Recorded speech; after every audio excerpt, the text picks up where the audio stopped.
آج کا جو دور ہے وہ بھی ایک یزیدی دور ہے. یہاں پر جگہ جگہ جو مسلمانوں کے ساتھ حالات ہیں یہ ہمارے لیے آزمائش کا دور ہے، بہت بڑا امتحان چل رہا ہے. ان حالات میں مسلمانوں کو چاہیے وہ اپنے ایمان کے ساتھ ڈٹے رہیں، استقامت. مولا حسین کے سبق کو پڑھیں.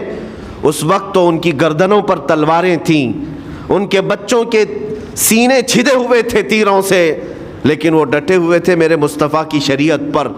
آج ابھی تمہارے سینوں پر بندوق کی گولیاں نہیں لگائی گئیں، ابھی تمہارے اوپر اتنی بڑی مصیبتیں نہیں آئیں، لیکن میں پھر بھی دیکھتا ہوں نوجوانوں کو کہ کوئی مصیبت نہ آنے کے باوجود بھی تم اسلام کے ساتھ کھلواڑ کر رہے ہو. میرے آقا کی سنتوں کو پیٹ پیچھے پھینک کر کے تم تو بازاروں کی زینت بننا پسند کرتے ہو. اکثر لوگوں کو ہم نے دیکھا آج مجرے کرنے والوں کی کثرت یہ ہمارے نوجوان بچوں کی ہے. یہ اپنے جسموں کی نمائش کرنا اس کو فیشن سمجھتے. نہیں میرے عزیزو، امت مصطفیٰ اور وہ بھی امام حسن اور امام حسین کے غلام اس مردار دنیا پر کبھی بھی اپنی حکومت نہیں چاہتے. اس مردار دنیا کے وہ کبھی خواہش مند نہیں ہوتے.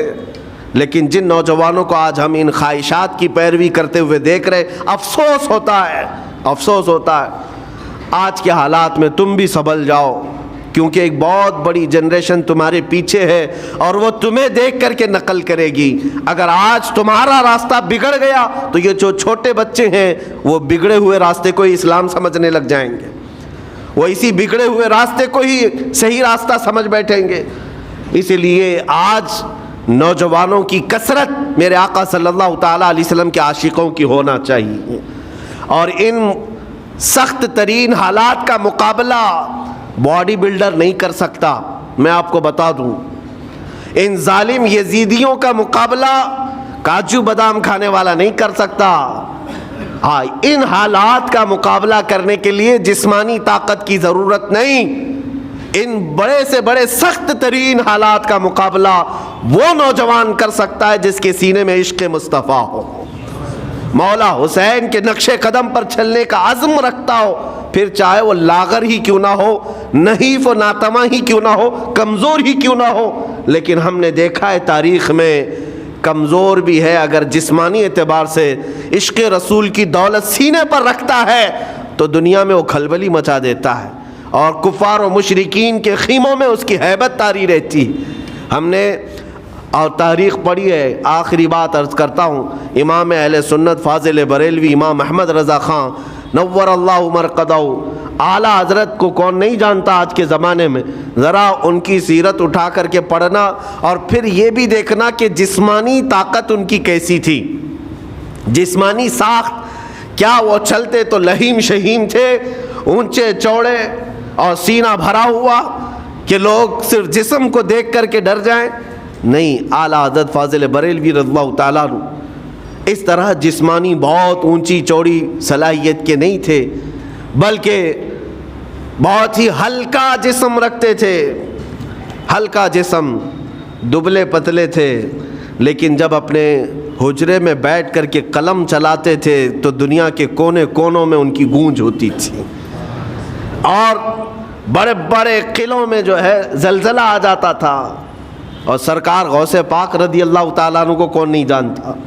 غوث پاک کا حال تو یہ تھا، جسمانی اعتبار سے آپ کی گردن کی ہڈیاں بھی دکھتی تھیں، اتنے دبلے تھے.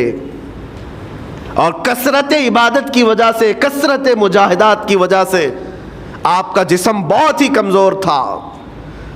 بلکہ ایک وقت کا واقعہ بھی ہے کہ آپ چلتے چلتے غش کھا کر گر گئے، چکر آ کر گر گئے.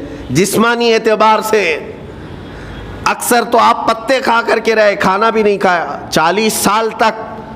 تو جسمانی اعتبار سے کمزور ہونا کوئی معنی نہیں رکھتا. لیکن دنیا یہ بھی جانتی ہے، گردن کی ہڈیاں ہی کیوں نہ دکھتی ہوں، ہاتھ و پیر کی ہڈیاں ہی کیوں نہ دکھتی ہوں غوث پاک کی، لیکن روحانی طاقت کا حال یہ ہے کہ کسی قبر کو ٹھوکر لگا دے تو مردہ زندہ ہو جائے.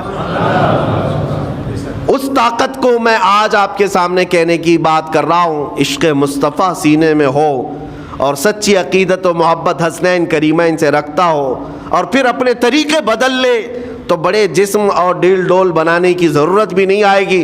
مولا کریم تمہارا رعب خود ہی دشمنوں کے دلوں پر ڈالتا ہے.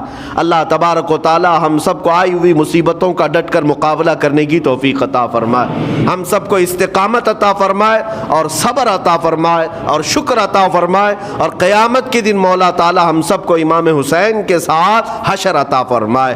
میرے آقا صلی اللہ تعالی علیہ وسلم کے جھنڈے تلے ہم سب کو جمع فرمائے. ہمارے ان نوجوان بچوں کو جو راہ راست سے ہٹے مولا حسین اعظم کے راستے پر ان کو چلنے کی توفیق عطا فرما. قیامت تک ہماری نسلوں کو مولا عاشقان مصطفیٰ میں پیدا فرما. ہماری اولاد کو بدعقیدہ گمراہ ہونے سے ہمیشہ محفوظ فرما. وآخر دعوانا ان الحمد للہ رب العالمین. سلام.